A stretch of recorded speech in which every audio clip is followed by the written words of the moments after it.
रेगिस्तान में चोटी वाले प्रेत का आतंक। मेरा नाम वैभव वाहिला है और मैं जयपुर का निवासी हूँ। हमारा काम शादी ब्याह में मंडप सर्विस देने का है। दुकान पर ज्यादातर काम हमारे नौकर चाकर करते हैं और फंक्शन की साइड पर भी वही लोग मंडप लगाने जाते हैं। पूरा दिन दुकान पर टाइम निकलता नहीं है तो कई बार बाइक लेकर घूमने निकल जाता हूँ। मेरे पापा वैसे तो ठंडे दिमाग के हैं, पर काम में ध्यान ना दूं तो इतनी खेरी होती। सुनाते हैं कि मेरे कान के कीड़े मर जाते हैं, इसलिए अधिक समय मुझे दुकान पर ही बिताना पड़ता है। दुकान पर मैंने टीवी भी लगा रखा है। ज्यादातर मैं उस पर डिस्कवरी चैनल देखता रहता हूँ। बेयर ग्रिल्स का शो मैन वीज वाइल्ड मेरा फेवरेट है और उसी के चक्कर में मैंने रोमांचक सफर का प्लान बना लिया था और रेगिस्तान के प्रेत से मेरा सामना हुआ था। उस भिड़ंत में मैं और मुन्ना मरते मरते बचे थे। मैंने और मेरे दोस्त मुन्ना ने एक रात रेगिस्तान में बेयर ग्रिल्स स्टाइल में कैंपिंग करने का फैसला किया। अपने रोमांचक सफर पर निकालने से पहले हमने खाने पीने की सारी चीजें, मैप, टेंट, चप्पू, नाइफ, लाइटर और वाटर साथ ले लिया। एक वीरान रेतीली जगह चुनकर वहां हमने अपना टेंट लगा दिया। अंधेरा हो चला था और ठंड भी बढ़ने लगी थी तो हमने वहां आग भी जला ली। खाना खाकर जैसे ही सोने लगे तो रात में पास ही किसी के मौजूद होने की आहट आई। मैंने फौरन मुन्ना को बोला कि कुछ गड़बड़ है। मुन्ना ने टॉर्च निकाली और आसपास देखा तो हमें पता चला कि कोई हमारे टेंट के पास बैठा है। उसकी पीठ हमारी ओर थी और वह शायद सिगार पी रहा था, क्योंकि धुआं निकल रहा था। सिर के बाल उसके बहुत छोटे थे और उसके सिर के पीछे एक लंबी सी चोटी थी। हमें हैरत हुई कि ऐसी वीरान जगह पर यह आदमी क्या कर रहा होगा। कुछ देर बाद हमने सोचा कि इसके पास जाकर उसे पूछते हैं कि तुम कौन हो और यहाँ क्या कर रहे हो। मैंने और मुन्ना ने जाकर उसे आवाज दी, पर वह पलटा नहीं। हमने फिर से उसे आवाज देकर पूछा कि आप कौन है। इस बार उसने हमारी ओर देखे बिना ही अपनी मुट्ठी में रेत भरी और पीछे हमारी ओर फेंकी। हमें लगा कि शायद ये कोई पागल सर फेरा इंसान है। हमने दोनों ने वापस टेंट में जाने में ही अपनी भलाई समझी।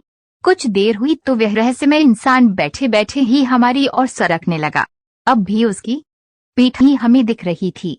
छोटे बच्चों की तरह घीसट कर वे हमारे टेंट के 10 फीट की दूरी पर आ गया। अब हमें डर भी लग रहा था और गुस्सा भी आ रहा था। मुन्ना ने उसे फौरन ललकारा कि यहाँ से सीधी तरह से जाता है कि मार खा कर ही जाएगा। हमारे पास हथियार भी है, कुछ गड़बड़ की तो जान से जाएगा। मुन्ना की धमकी सुनकर वह आदमी धीमी आवाज में हंसने लगा। अब तो मेरा भी सब्र जवाब दे गया था। मैंने मुन्ना से कहा कि तू इसको दाएं से घेर और मैं बाएं से घेरता हूँ।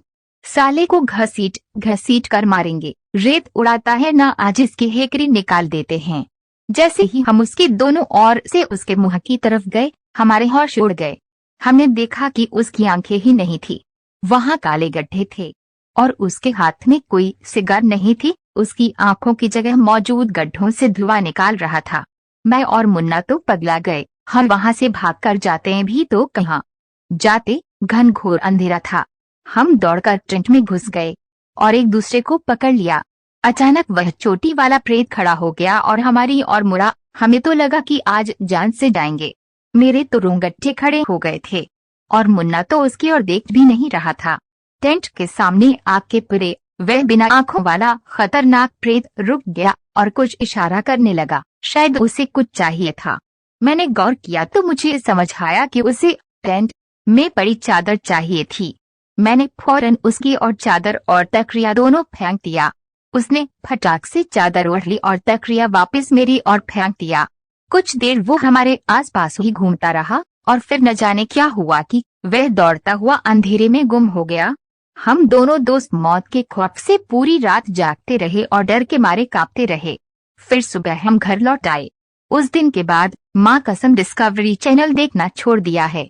हमें पता नहीं कि वो प्रेत क्यों हमारी चादर मांग गया, उसकी आंखें क्यों नहीं थी और उसने हमें जिंदा क्यों छोड़ दिया। कई लोग तो हमारी बातों का विश्वास तक नहीं करते हैं, पर मुझको और मुन्ना को मालूम है कि उस रात हम किस दरिंदे प्रेत की चपेट में